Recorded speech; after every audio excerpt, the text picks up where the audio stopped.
Seja bem-vinda, seja bem-vindo. Você está no Orla Play, o canal do Jornal da Orla na internet. Acompanha a partir de agora mais uma entrevista aqui direto da redação do Jornal da Orla.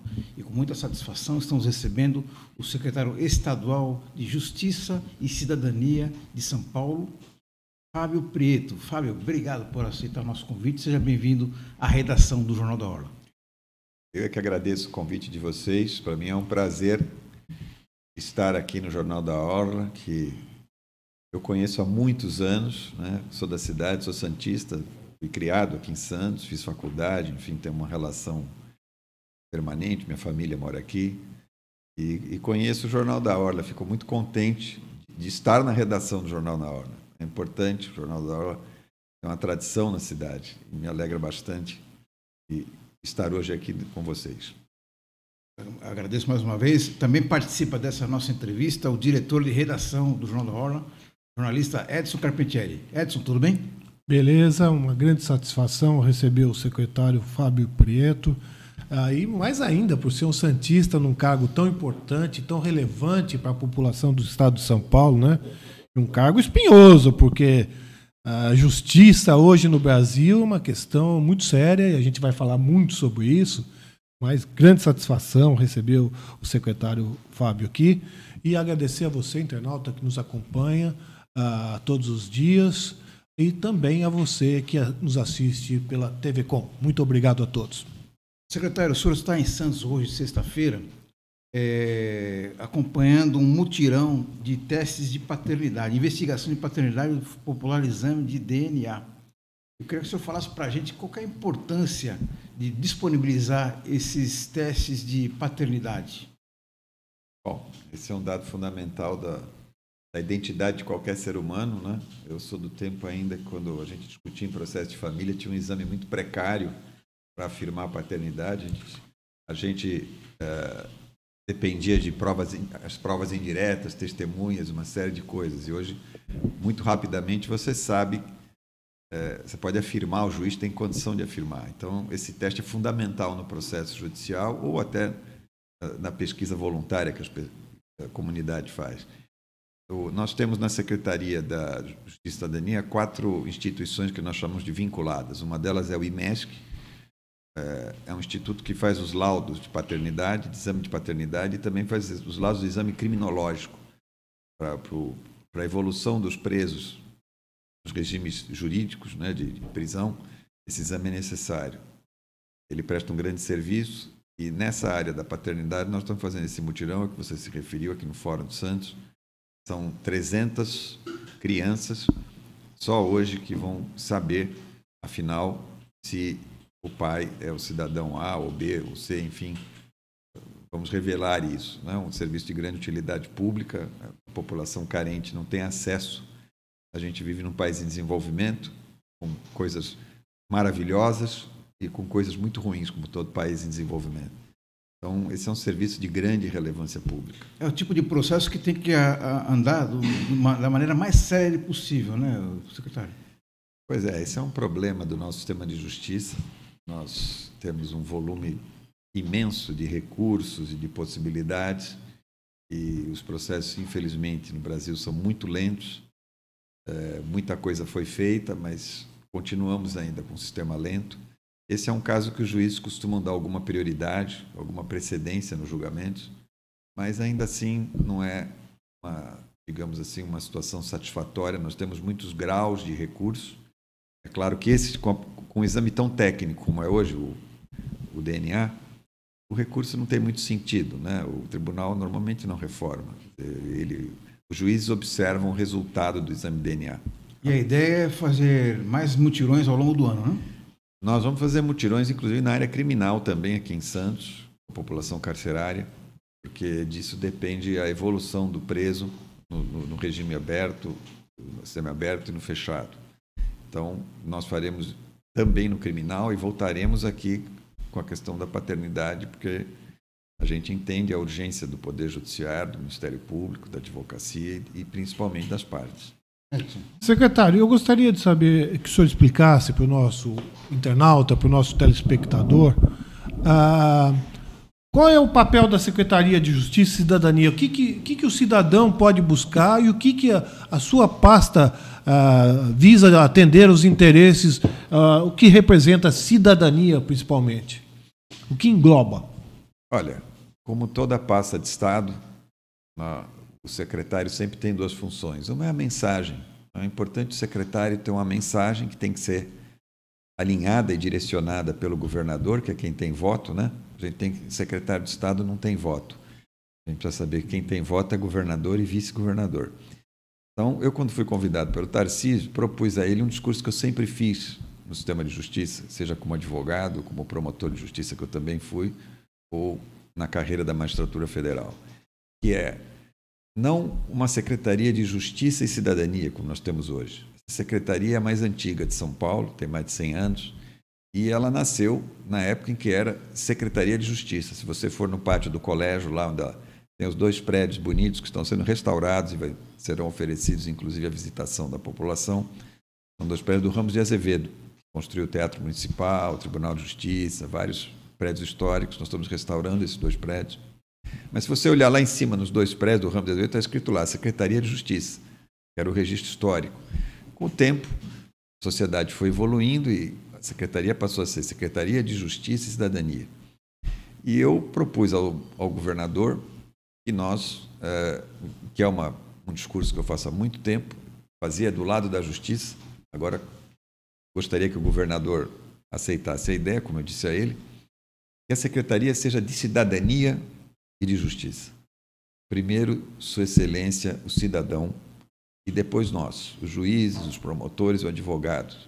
Tudo isso é muito importante e nunca perderá a importância, porque são valores históricos de qualquer sociedade. As sociedades mais primitivas têm alguém que julga lá. É um papel que está em toda a sociedade. Mas é importante que a gente, no Brasil, recupere o cidadão, porque nós não concluímos o processo da transição democrática. Nós fizemos a anistia, fizemos a Constituinte e, no curso, até com uma necessidade da questão da transição democrática, da anistia, etc., nós tivemos que transferir um pouco do poder cívico, que é do cidadão, escolhas do cidadão, para o sistema de justiça. É por isso que você vê, todo dia você acorda, antigamente você ouvia os parlamentares falando, e tem voto, o governador, o presidente da República, o prefeito. E hoje você liga o rádio e a TV, está falando o juiz, está falando o promotor, está falando o advogado. Quer dizer, por que isso está acontecendo? Isso tem uma causa histórica. Quando se fez a abertura, havia gente muito lúcida, de ambos os lados, né? Você tinha um Golbery do Couto Silva, você tinha um Leônidas Pires Gonçalves, do outro lado você tinha um Ulisses Guimarães, um Tancredo Neves, um Paulo Brossard, que são pessoas ilustradas e com senso de responsabilidade, com profundidade. E, não obstante essa composição que foi feita no Brasil, você tinha, nos extremos, gente que não queria uma composição como foi feita, uma pacificação. Gente que ainda estava colocando bomba, gente que ainda estava obedecendo ordens de outros países, aí sendo armada, etc. Então, a anistia foi um dos lados dessa conciliação. E uma outra coisa que se fez para preservar uma transição tranquila foi transferir uma parte do poder, que seria o poder cívico de escolhas, para o sistema de justiça. Por quê? Porque o governo de 64 ficou aí 20 e tantos anos no poder, ele construiu, dentro do Estado, grandes blocos de facções de confiança dele. Então, grande parte dos promotores era simpatizante do governo de 64, grande parte dos juízes, dos próprios advogados. Então, o que se pensou, por exemplo, em relação a essa questão de acusar alguém? A gente está falando de prisão, não sei se vocês já perceberam, desde 2003 no Brasil. Nós estamos falando de prisão há 20 anos. O Brasil está falando como se fosse uma grande pauta. Quem que prende quem? Eu prendo você, você me prende, nós dois prendemos o terceiro. Isso não pode ser uma pauta de um país. Mas naquela época já havia gente querendo prender gente. Havia uma mentalidade revanchista. Então, por exemplo, em relação ao Ministério Público, o que se fez? Você criou a lista tríplice, porque os governadores eleitos em 82, se eventualmente um governador fosse mais afoito, mais revanchista, ele não poderia nomear um procurador-geral de justiça, o chefe do Ministério Público, porque esse chefe do Ministério Público, naquela ocasião, ele tinha o poder de designar um promotor para acusar, por exemplo, um militar. Então, era um problema. Então, o que se fez? Você criou a lista tríplice nos estados, que vocês ouvem falar. Por quê? Porque eu transferi do povo de São Paulo, por exemplo, o povo de São Paulo votou em 82 no Montoro, elegeu o Montoro. Pelo regime anterior, o Montoro escolheria um procurador-geral de justiça e, eventualmente, esse chefe do Ministério Público poderia nomear um promotor para acusar um homem do regime de 64. Quando o Montoro ganhou, alguns meses antes, a Assembleia Legislativa instituiu a lista tríplice, o próprio governo anterior, porque o governador Montoro, quando assumiu, ele precisou escolher entre 3 candidatos eleitos pelo Ministério Público. Quer dizer, e como o Ministério Público, ou como juiz, enfim, grandes segmentos da sociedade, né? O governo de 64 ainda tinha apoios importantes, quer dizer, isso não ocorreu nos estados. A partir disso, você teve algumas delegações de poder para o sistema de justiça, nessa época, em que se deu uma pequena amortecida na largada da democracia, os governadores perderam esse poder cívico, por exemplo, de nomear o procurador, que é um dos grandes poderes que um governante tem. Nomear o diretor-geral da polícia, nomear o chefe do Ministério Público, são modelos clássicos do poder. Você passou para outros pontos e foi estendendo, delegando para esse sistema de justiça. Quando veio a Constituinte, os partidos eram muito desorganizados ainda. A gente tinha saído do bipartidarismo. Os partidos não tinham o que a gente chama sociologicamente, não tinham tração política ainda. Tinha algumas teses já, alguns de direita, de centro, de esquerda, mas eles não tinham grande tração política. Quem que tinha isso? Quem que estava organizado? Os membros do Ministério Público, os advogados, os próprios juízes e algumas outras entidades. Os trabalhadores menos, os próprios empresários menos também, ao contrário de outros países. Com isso, na Constituição, nós colocamos alguns instrumentos que delegaram ainda mais poderes para o sistema de justiça. Por exemplo, no Brasil, nós temos uma coisa singularíssima, que é a tal ação declaratória de preceito fundamental, a DPF, que vocês veem toda hora na televisão. Alguém vai no Supremo e pede para ele interpretar uma política pública, qualquer uma que ele quiser. Qualquer uma. Pode ser do governador, pode ser do prefeito, pode ser do Congresso Nacional, pode ser do presidente da República. Por isso que toda hora nós temos que saber o que estão pensando os juízes, não o que estão pensando as autoridades eleitas, o presidente Lula, o governador Tarcísio, o prefeito, os vereadores, os deputados. Então, nós criamos esses instrumentos, fomos aprofundando esse processo e nós estamos nessa crise que vocês estão vendo aí, em que o povo já começa a sinalizar que está perdendo a paciência, não é? E quem acredita na conciliação, como eu acredito, que a conciliação ainda é uma medida de sabedoria pacífica, eu acho que, como disse o governador Tarcísio, a gente tem que praticar gestos, todos nós. Eu acho que nós que vivemos a vida no sistema de justiça esses anos, juízes, promotores, advogados, temos que ter a grandeza, a magnanimidade de dizer, cidadão, isso aqui é seu, não é meu. Você decide onde a escola vai ficar. Você decide onde o hospital vai ficar. Você decide onde vai a verba pública. Você decide se isso aqui foi feito de modo certo ou errado. Que é o que nós estamos vendo o sistema de justiça fazer e já estamos numa crise aguda, com alguns episódios até de violência. Então, essa é a mensagem que eu passo autorizado pelo nosso governador de que nós teremos uma secretaria de cidadania e de justiça. O secretário, falando na defesa da cidadania, que é fundamental para uma sociedade civilizada, um dos temas mais importantes é a questão da diversidade sexual, que acaba, quando não há respeito a essa diversidade, impera a intolerância, o ódio, a violência e outras consequências muito negativas. Eu queria saber do senhor quais as políticas públicas que o senhor pretende implementar para fortalecer a defesa da diversidade sexual. Vamos juntar a tua pergunta com a anterior que você fez, que você perguntou dos equipamentos, vai me dar a chance de falar. Quando a gente amplia essa secretaria mais antiga para a Justiça e Cidadania, entra essa pauta que você está falando e todas as outras minorias, como a gente chama. A nossa geração chamava, né? A juventude já chama diferente. Então, você entra a proteção das comunidades negras, comunidades indígenas, diversidade sexual. Na pasta, até o início do governo Tarcísio, as mulheres estavam na Cidadania e Justiça. O governador Tarcísio criou uma secretaria da mulher pela razão óbvia de que as mulheres não só não são a minoria, mas elas são a maioria no eleitorado. Então, ele criou essa secretaria e dentro da Secretaria de Justiça tem todos, por exemplo, uma coordenadoria da diversidade sexual, tem a coordenadoria nós vamos, inclusive, separar. Não se sabe bem por quê. A coordenadoria dos povos indígenas e a coordenadoria da comunidade negra é uma só. Não conseguimos descobrir por quê. Todos os governos tocaram assim até agora. E eu conversei com o governador Tarcísio e falei, olha, governador, isso não faz sentido. Nós temos que ter uma coordenadoria para cada comunidade. E nós vamos fazer isso, inclusive vamos nomear os coordenadores. E respondendo agora especificamente da parte operacional, que é o que você está perguntando, essas coordenadorias são importantes, porque elas justamente vão buscar as demandas dos vários grupos. Então, é através dessas coordenadorias que a gente vai interagir. Se a comunidade negra tem um projeto que quer convencer o governo, eu recebo essas coisas por aí.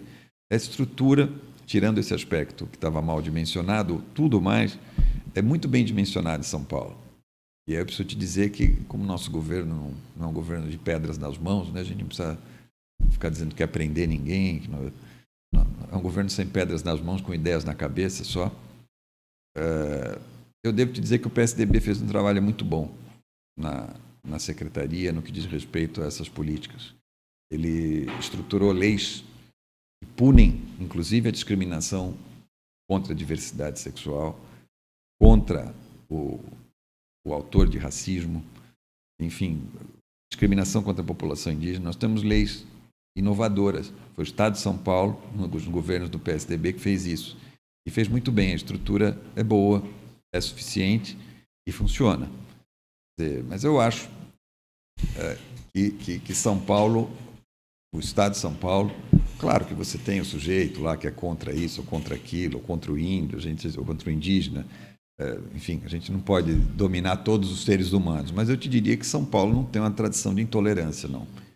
Eu vejo ao contrário. Eu acho que a sociedade paulista ela vai se adaptando. Claro que o desconhecido é sempre o novo, né? Mas o tom lá da secretaria no nosso governo é avançar com esse aprendizado. Isso é sempre um aprendizado. Os setores mais avançados trazem as ideias e depois você vai sempre incorporando isso. Eu acho que esse trabalho está bem armado para ser feito lá. Os coordenadores são pessoas interessantes. Nós vamos nomear, inclusive, um coordenador, que é um cacique. Quando desdobrar, é uma figura fantástica. Ele não comete um erro de português. Ele é de um grupo de indígenas que fez pedagogia na USP.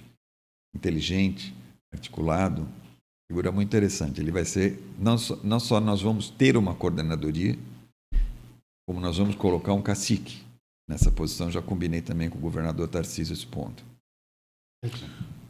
Secretário, a violência é uma das coisas que mais preocupam hoje os brasileiros, né? Crescente violência, delitos de toda espécie.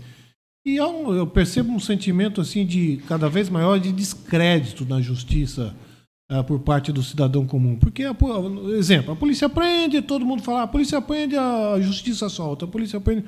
A gente tem casos aí, por exemplo, do governador Sérgio Cabral, que foi condenado a 426 anos de cadeia e ficou 6 anos preso, já está no apartamento dele, frente ao mar, curtindo a vida, e um homem que foi condenado a 426 anos.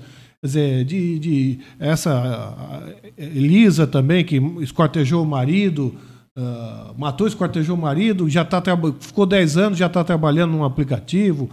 a outra é que matou os pais tinha saidinha no Dia das Mães. O senhor acha que não está na hora de mudar as leis, pelo menos para crimes hediondos, aqueles crimes bárbaros mesmo, agravar as leis, fazer leis mais duras para que as pessoas possam retomar sua confiança na justiça? Porque fica a sensação de que o Brasil não tem justiça. Olha, infelizmente esse é um velho sentimento, não é atual não, até se fosse atual seria bom, mas é uma questão da nossa história, né? Você pega os livros de história, pega a Revolução Liberal, por exemplo, no 1830 e tal, parece que você está falando daquela época e é verdade isso, nós não podemos negar isso. E como muda isso, secretário? Olha, isso aí, quem muda tudo sempre é a sociedade. Se tiver demanda, muda. Nosso governo não é um governo de excessos, não queremos barbárie. Agora a gente quer que o cidadão tenha tranquilidade. Nós estamos aumentando a eficiência da polícia. O efetivo da polícia militar caiu muito, de 90 para 78 mil homens. Nós estamos falando de São Paulo, que é um país. Se o G20 se chamasse G21, nós estaríamos lá dentro, São Paulo sozinho. São Paulo é o 21º PIB do mundo. E com problemas de país em desenvolvimento. Todo país em desenvolvimento tem grandes coisas muito bacanas para a gente mencionar e grandes tragédias. São países que ainda não atingiram o equilíbrio, né? São países em desenvolvimento ou do terceiro mundo, como se queira.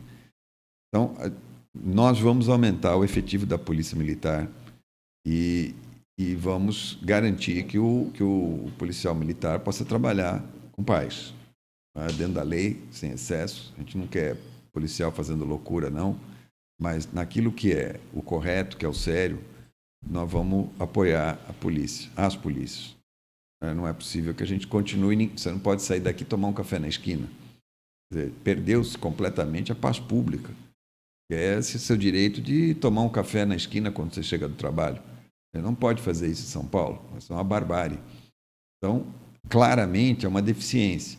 Nós precisamos melhorar a eficiência da polícia, os efetivos. E também, essa questão que você tocou, a aplicação da lei, eu acho que as leis são suficientes.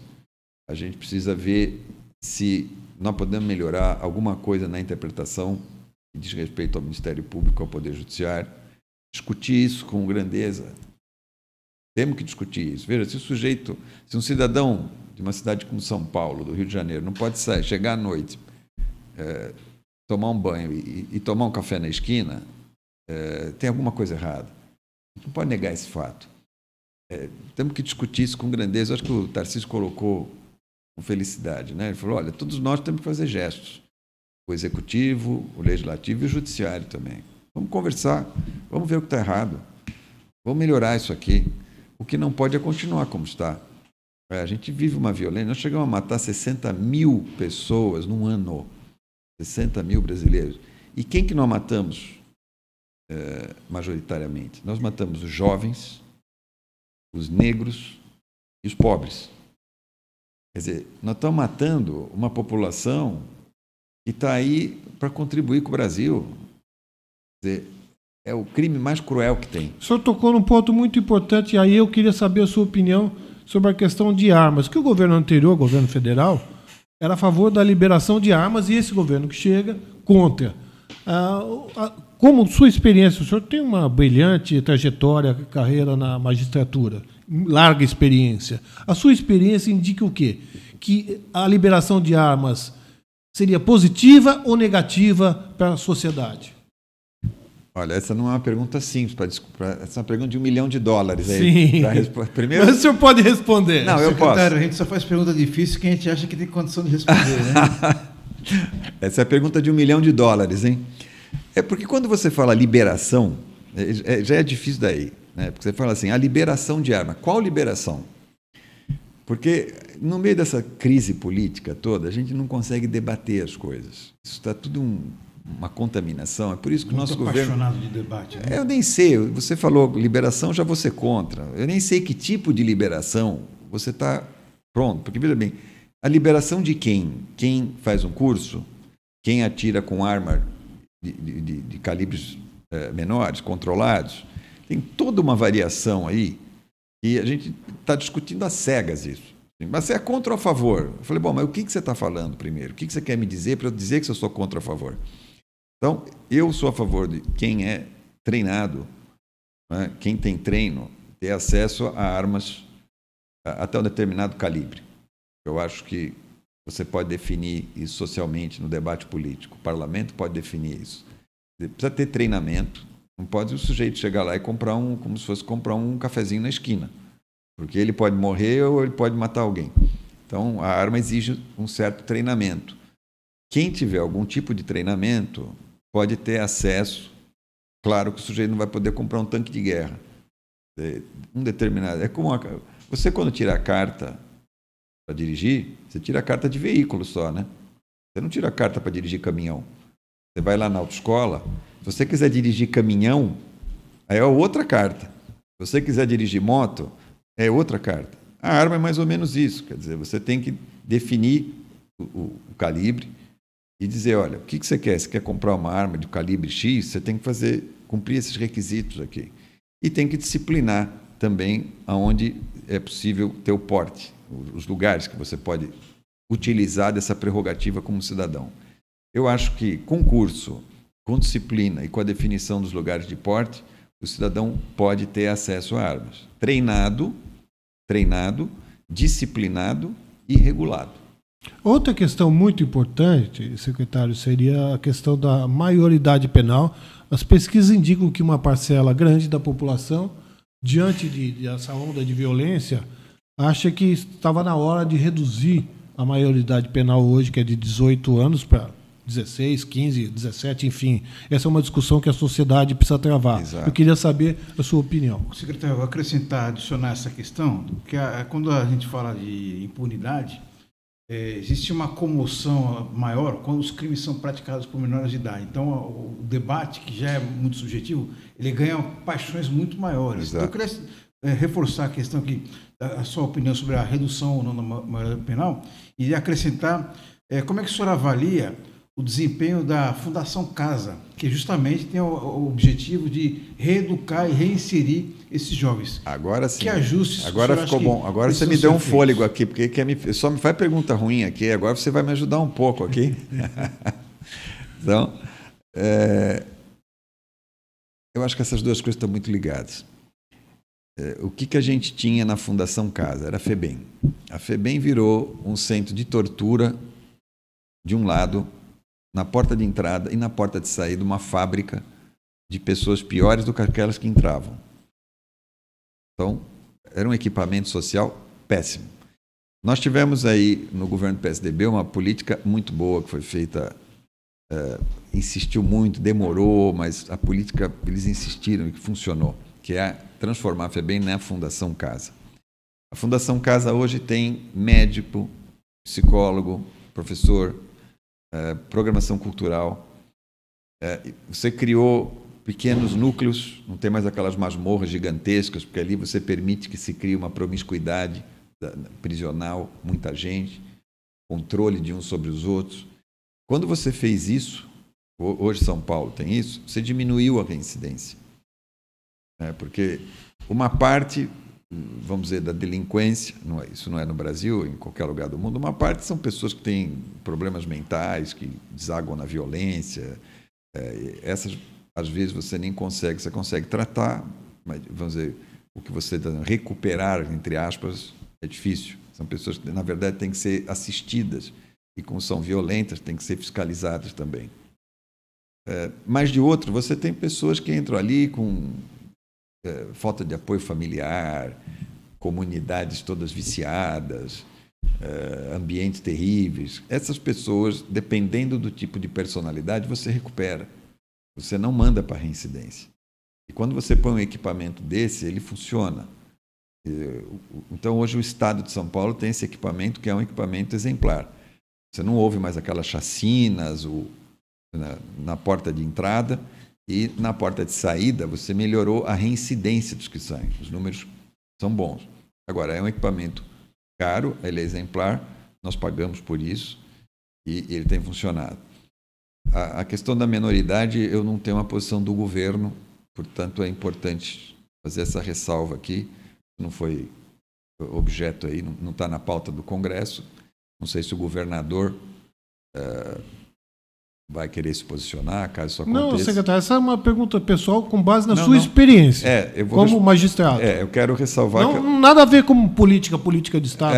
Eu vou dar minha opinião, quero fazer essa ressalva, porque eu vou dar a minha opinião pessoal aqui, não é uma opinião de governo, é da minha experiência ou da minha crença aqui. Eu sou favorável a um projeto que reduz a maioridade penal para 16 anos para os crimes violentos. Homicídio, roubo, estupro, os crimes... hediondos. Ou aqueles crimes, os que a gente chama de crimes bíblicos, que qualquer ser humano tem uma percepção. Eu sei que matar, eu não posso matar com 16 anos. Ninguém precisa me dizer. Eu sei que eu não posso roubar, não matarás, não roubar. Quer dizer, esses crimes do senso comum, já uma fraude, dependendo da fraude, a gente tem que discutir. Agora, eu pessoalmente, é uma opinião minha, não é do governo, da minha experiência, eu sou favorável à redução para 16 anos para os crimes violentos. O Congresso estipularia os crimes, homicídio com certeza, roubo com arma, estupro, esses delitos, eu sou favorável a baixar para 16 anos. Eu acho muito boa essa sua ideia, basicamente o que eu tenho defendido aqui também. Porque o mundo mudou de uma forma tão rápida com a internet que um jovem de 16 anos, que inclusive pode votar para governador, para prefeito, para presidente da República, não responde na integralidade da lei como deveria, porque se ele pode votar, ele pode também responder por seus atos, né? Ele já sabe. Tá? A informação hoje é ampla, né? Eu acho que nem é informação, viu, Anderson? Eu acho que é do senso comum. É lógico. Tá? Ainda que ele não votasse, né? O sujeito com 16 anos, ele sabe que não pode matar o outro. Ele sabe que não pode roubar. Ele sabe que não pode estuprar a vizinha. Quer dizer, votando ou não votando, eu acho que ele tem consciência disso. Há alguns tipos já, delitos que envolvem alguma atividade mais sofisticada, intelectual. Eu talvez eu não defendo nesse ponto. Eu acho que isso tem que baixar a idade, a maioridade penal, para esse tipo de delito. Perfeito. Secretário, desde o começo da entrevista, ficou muito patente a sua defesa da cidadania, né? A grande razão de existir da sua pasta. A gente tem que condenar todo tipo de ataque à cidadania, e mais ainda quando esse ataque à cidadania, essa violência, parte de agentes do Estado. E a gente sabe que, historicamente, muitas pessoas, em nome do Estado, praticam violência, principalmente nas polícias, principalmente a polícia militar. E agora a gente acompanha aqui o atual secretário estadual de Segurança Pública, é o capitão Derrite, é uma pessoa, um profissional que vem oriundo da polícia militar, mais especificamente da Rota, né? Um grupo que notadamente é conhecido por ações muito truculentas. Eu queria saber do senhor como está sendo o diálogo dentro do governo com o secretário de Segurança Pública, capitão Derrite. Bom, eu respeito a sua opinião, mas a minha experiência, eu tenho uma opinião diferente da sua nesse tema. Eu não concordo que a Polícia Militar de São Paulo, que eu considero a melhor polícia de São Paulo, é violenta. Não é a minha experiência em nenhuma área que eu vivi como profissional nesses 40 e tantos anos. Eu acho que tivemos alguns episódios aí, vários episódios, então, essa que logicamente elas não traduzem todo o comportamento da corporação inteira, mas ainda assim temos episódios violentos de assassinatos, execuções. Sem dúvida.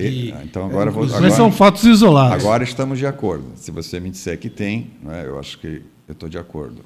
É claro que num grupo de 90 mil homens você vai ter gente desequilibrada, gente maldosa, gente que não respeitou o treinamento, gente corrupta. Isso sim, eu concordo. Aliás, concordo, né, em todos os segmentos. Mas eu acho que a Polícia Militar de São Paulo, aliás, não é que eu acho, os números mostram isso. Os instrumentais que ela tem, ela trabalha muito bem. Né? Eu acho que a polícia... hoje em São Paulo, por exemplo, você sofre uma violência, pega um telefone e liga, em 2 minutos tem uma viatura. E tem uma viatura nova, o sujeito equipado com colete, com arma. Com câmera? Com câmera também vai ter. Né? Então, eu acho que tem, sim, desvios, né? Acho que o DERIT foi muito bem. Não concordo que a Rota também seja uma tropa, você usou uma palavra um pouco mais pesada, eu acho que ela é uma tropa que mostra o grau de omissão que a gente tem na sociedade. A Rota está lá, como o BOP e outros culpamentos, porque nós somos omissos, e você me permite, uma sociedade em até certa medida irresponsável.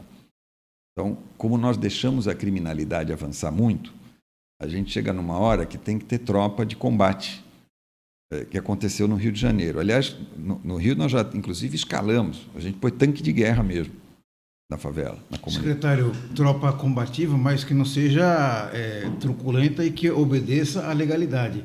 Vou citar, por exemplo, aqui, a partir do momento que a Rota começou a ser equipada com câmeras de monitoramento por vídeo, o índice de letalidade, de homicídios praticados por polícias da Rota caiu 95%. Quer dizer, alguma coisa não estava muito bem, né? A partir do momento que foi instalado as câmeras, o número de homicídios caiu drasticamente, né? E essa é a polícia que acho que todo cidadão quer, né? Que é uma polícia que atue, mas que não cometa execuções. Barbaridade. Não, claro, isso não foi. Até porque não nos serve, que amanhã é o que aconteceu, né? Com o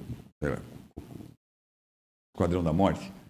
O Esquadrão começou a vender execução para todo mundo. Que é um clássico isso, né? As milícias do Rio de Janeiro, o sujeito começa com benevolência, dizendo que está matando o bandido do bairro, depois começa a vender o homicídio para a população.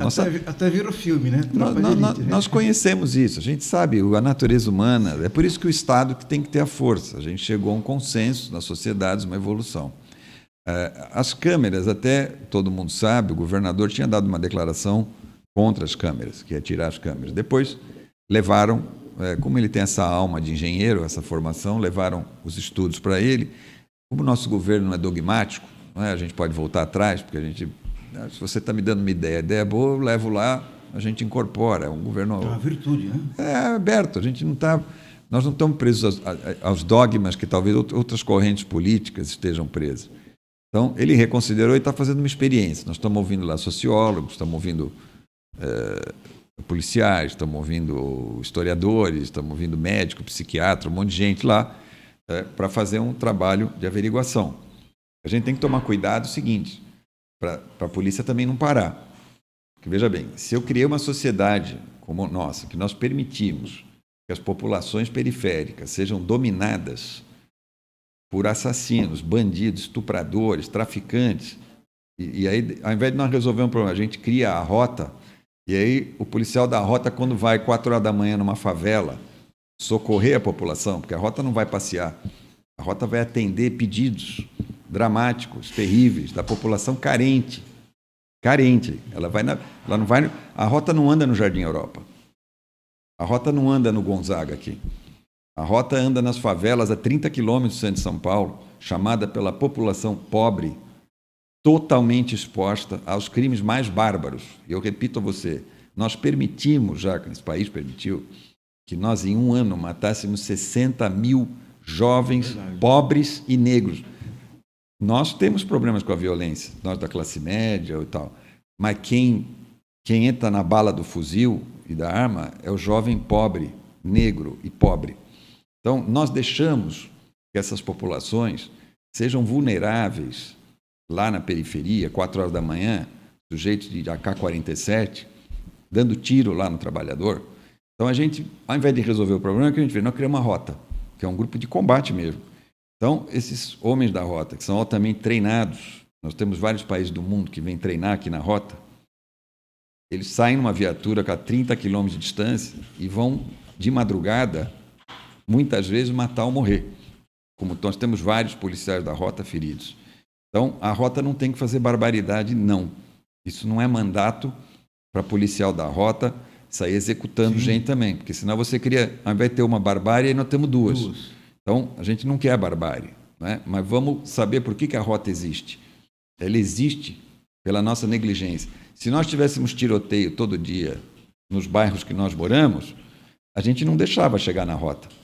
A gente resolvia antes.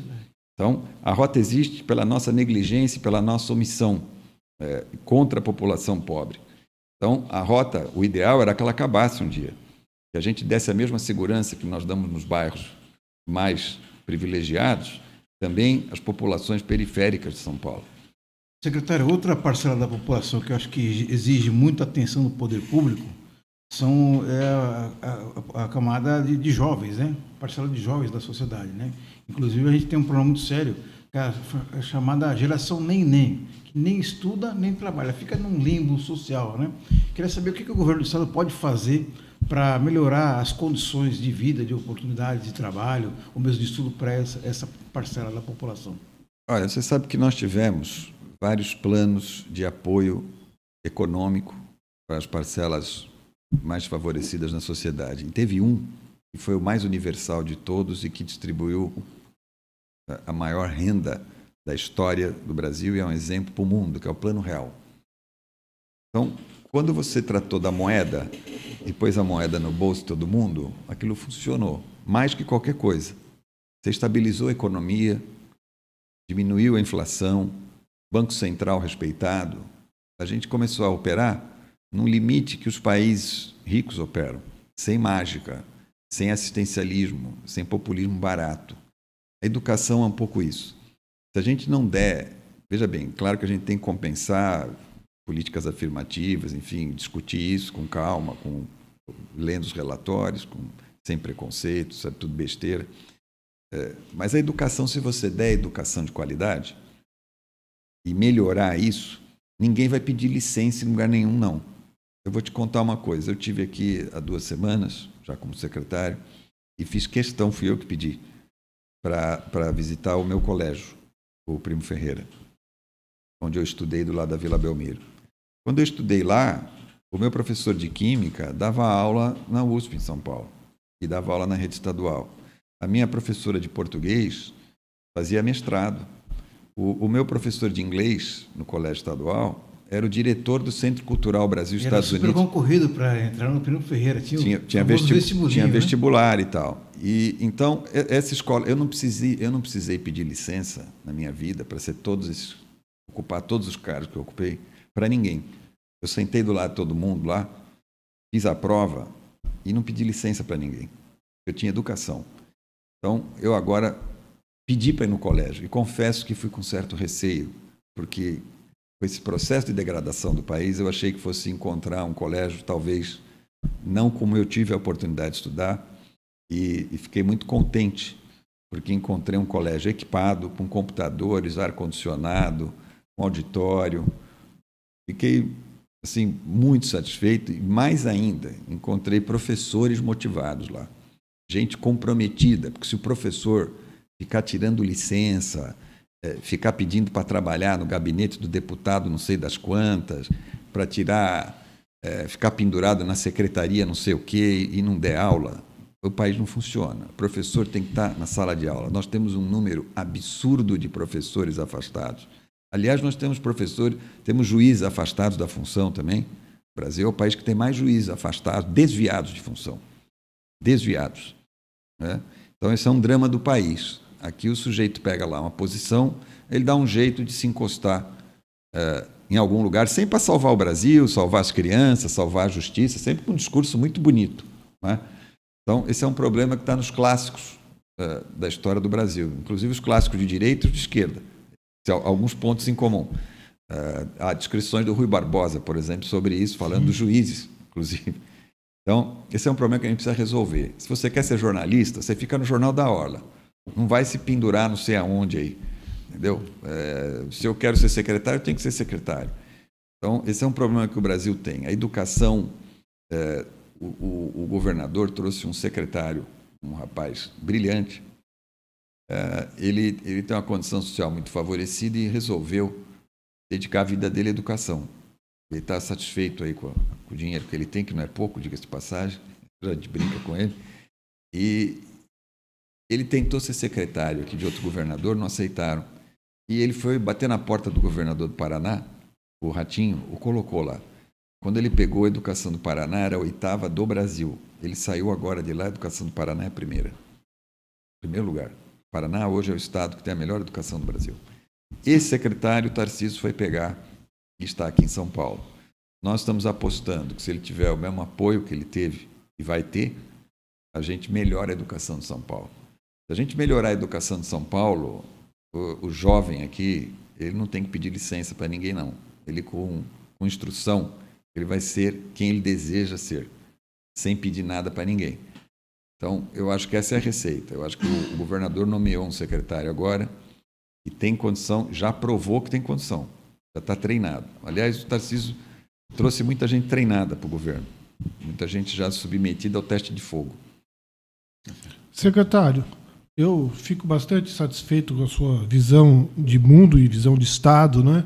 Quando o senhor declarou que a sociedade foi muito omissa e levou esse estado de violência que hoje todos nós enfrentamos. E também de ver o governador Tarcísio ser um homem afeto ao diálogo. E o exemplo aqui do que aconteceu, essa tragédia no litoral norte, que ele e o Lula estiveram conversando de uma forma republicana e defendendo os interesses da população. Isso é muito importante, porque a gente não podemos mais viver nessa radicalização à direita e à esquerda, essa briga ideológica que, inclusive, afastou famílias, destruiu amizades. Esses dois líderes hoje, o Tarcísio e o Lula, deram um bom exemplo nesse sentido. Espero que continue assim. Agora, o que o senhor falou aí da omissão da sociedade, que acabou resultando na criação da rota, essa omissão é muito grave, continua, e nós temos que buscar uma fórmula de enfrentar. Eu vou dar um exemplo da questão das torcidas de futebol. Estavam separadas, não podiam juntar, e uma facção criminosa falou, chega, se tiver morte, tiver briga, nós vamos resolver isso aí.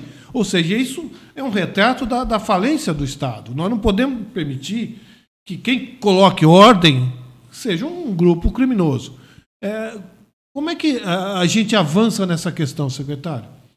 Olha, primeiro tem que fazer o que nós estamos fazendo aqui, né? Debater, você fala alguma coisa, eu falo outra, o ouvinte vai falar outra, a gente vai afinando, né? Porque eu acho que é o ponto que você tocou, né? Eu acho que o Tarcísio tem uma personalidade tranquila, isso ajuda muito. Né? Além disso, ele tem essa formação de engenheiro que ele gosta de ler e ouvir as coisas. Ele não toma decisão sozinho. Ele ouve todo mundo. Eu vou te contar até uma curiosidade, porque quando começou o governo, eu tive uma conversa, obviamente, política com ele. Falei, governador, como é que o senhor vê a secretaria? Ele falou, olha, São Paulo tem uma secretaria da pessoa com deficiência de Estado. Eu vou extinguir essa secretaria e vou botar na sua pasta. Eu ouvi, falei, tá bom, isso é uma opção. Quem tem voto é o governador, né? Eu dizia sempre no tribunal, vamos lembrar que juiz, promotor e secretário de Estado não tem voto. Quem tem voto é quem vai na urna, né? É bom a gente lembrar essas coisas. Então, quem tem voto falou isso, foi tá bom. Quando nós estávamos ainda para tomar posse, o movimento das pessoas com deficiência manifestou uma contrariedade com isso. Falou, olha, tem a secretaria, por que vai extinguir? Vai ser mais uma coordenadoria na justiça e tal. E eu conversei com o governador, ele falou, por que o senhor é da gente nomear já o coordenador? Dá um nome. Né?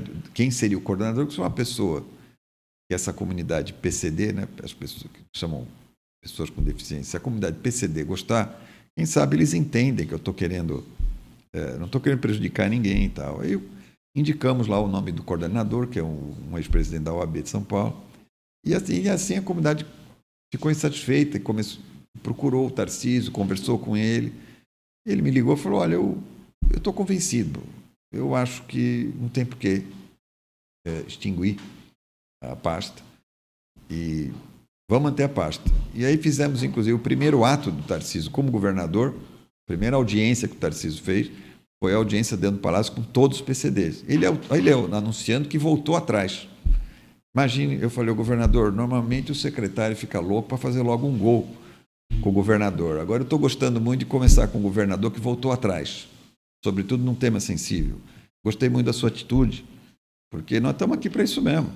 Vamos ouvir as pessoas. Lembra muito o estadista Juscelino Kubitschek, que dizia que eu não tenho compromisso com o erro quando ele mudava de opinião, né? Então, ele começou o governo ouvindo e refinando uma ideia que ele tinha, que ele viu que não era melhor, ele ouviu todo mundo, falou, olha, vou começar o governo, inclusive assim, logo em seguida veio a questão do porto aqui de Santos, e nosso governo tem uma proposta diferente, nós achamos que tem que privatizar tudo, sim. Não faz sentido. São vários escândalos aqui no Porto de Santos. Veja, uma regulação mal feita, ela implica, neste porto, o que este porto significa ainda? 25% do transporte, da entrada de mercadorias no Brasil. Significa o seguinte, que o preço dessa caneca aqui, que está na sua frente, ela pode ter um componente por uma tarifa mal cobrada no Porto de Santos. Muitos itens da economia, que nós estamos aqui nessa mesa, estão na nossa frente, podem ter o preço majorado por uma política ruim aqui no Porto de Santos. E a gente acredita que o setor privado, tudo que foi privatizado aqui no Porto de Santos melhorou. Você, para carregar um navio aqui, demorava uma semana. Meu pai foi doqueiro. Eu ia para o Porto de Santos, achava aquilo engraçado, demorava uma semana para carregar um navio. Quando você pôs o setor privado aqui, hoje você encosta um navio aí, parece comprar um sanduíche do McDonald's. O navio encosta lá com aquela tecnologia toda, eles enchem o navio de grãos, o que for, o navio vai embora. Deu outra dinâmica ao porto. Nós acreditamos nisso. A gente acredita que esse setor deve ficar na mão da iniciativa privada. E o governador viu que o presidente Lula tem uma ideia diferente. Ele acha que a autoridade portuária tem que ficar na mão do Estado ainda, poder público. O que ele fez? Ele pediu uma audiência para o presidente, pegou a pastinha debaixo do braço, ele gosta de pastinha, o Tarcísio, viu? Agora leva estudos, ele é engenheiro, né? Aí o Tarcísio pegou a pastinha dele lá, os papéis dele lá, e foi com o presidente Lula, de modo, como nós vimos, altamente civilizado. Sim. O presidente Lula foi sensato, o recebeu, falou, olha, eu não tenho realmente essa ideia, vamos ouvir aqui o que a gente tem para dizer, se vamos continuar com a oposição, se não vamos. Chamou o Márcio França, nosso amigo aqui de Santos também, que é o ministro, e a coisa tem que ser nesse tom. E se tiver divergência, que vai ter, e é bom que tenha, que ela exista, porque senão isso aqui não tem, nada disso faz sentido, nós vamos para a urna. Daqui a 4 anos, o político vai dizer eu quero A, o outro político vai dizer eu quero B. E o povo decide. O povo decide, não tem que juiz da liminar, o tribunal, o promotor, o advogado. Quem tem que definir pauta política são os políticos eleitos. Não é? Nem nós que somos secretários de Estado temos que definir nada. Eu aqui, para dar uma opinião para você sobre a minoridade, tenho que dizer que o governador não tem. Estou dando uma opinião em caráter pessoal. Posso ficar aqui falando em nome do governo, porque eu não tenho voto. Quem tem voto é o Tarcísio e o Felício, que é o vice-governador. Então a gente precisa começar a respeitar isso, porque senão isso fica um achismo, cada um falando o que dá na cabeça. É o Tarcísio. Não, se for, eu tenho que atender no meio da entrevista. O secretário... Agora, eu nunca tive chefe, viu? Agora eu tenho chefe. É horrível ter chefe. Eu descobri que não é bom ter chefe. Mas um aprendizado. É um aprendizado. O secretário, sob o guarda-chuva da sua secretaria, tem 2 entidades muito importantes da defesa do consumidor, que é o IPEM, né? Instituto de Pesos e Medidas, e a Fundação Procon. Nesse sentido, quais as ações que o senhor está planejando, juntamente com a sua equipe, para fortalecer a defesa dos direitos do consumidor, principalmente com relação ao consumo? Porque a gente sabe muito bem que uma parte significativa da população está endividada ou superendividada, até por questão de falta de informação com relação a hábitos de consumo, taxa de juros. O que a Secretaria pode fazer nesse sentido? Olha, você sabe que tem uma coisa interessante, você falou do superendividamento.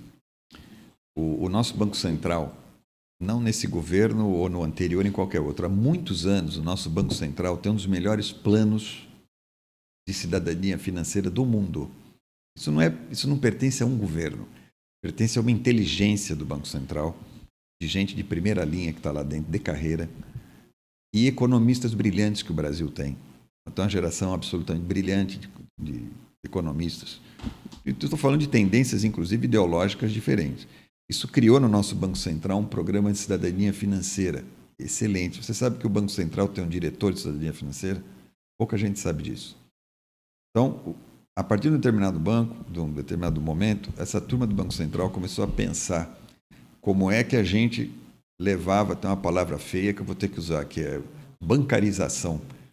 Levar o banco a todo mundo. Acesso ao banco. Como é que o cidadão chega, como é que ele vai ter conta no banco? Então, eles definiram várias estratégias, inclusive, por exemplo, criaram o tal do correspondente bancário, que é um banco ambulante, é um vendedor ambulante de banco. Ele vai no Nordeste, na cidade pequenininha, ele entrava na favela, onde o banco não entrava, e nós levamos, silenciosamente, isso a populações, a um grande número de cidadãos. Isso é importante porque não é levar o banco, é levar a calculadora.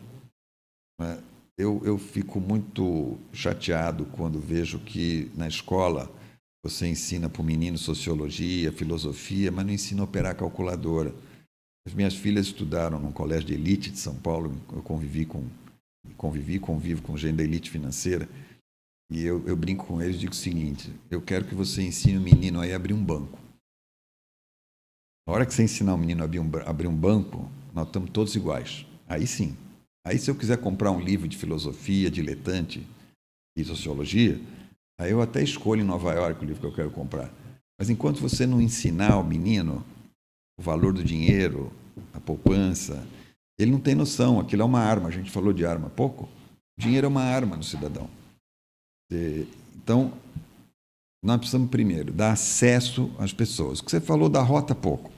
Por que a rota está lá? Porque não tem acesso à paz pública que nós temos. Então a gente enfiou a rota lá, deixamos a violência chegar nesses níveis absurdos, e aí a gente manda lá a rota para resolver.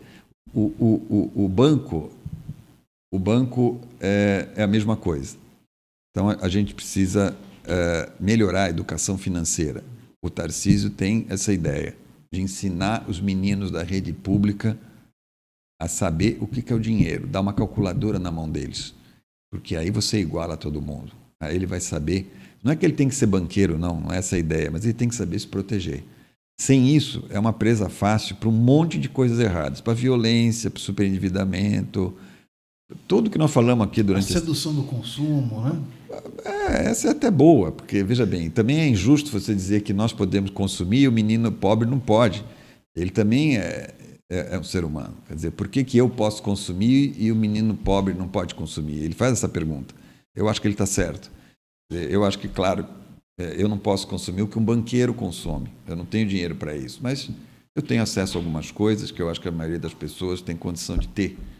Então, precisamos colocar a tal da educação financeira, porque isso melhora o cidadão em vários sentidos. Ele começa a entender um pouco da tributação, quem cobra tributo, quem não cobra tributo.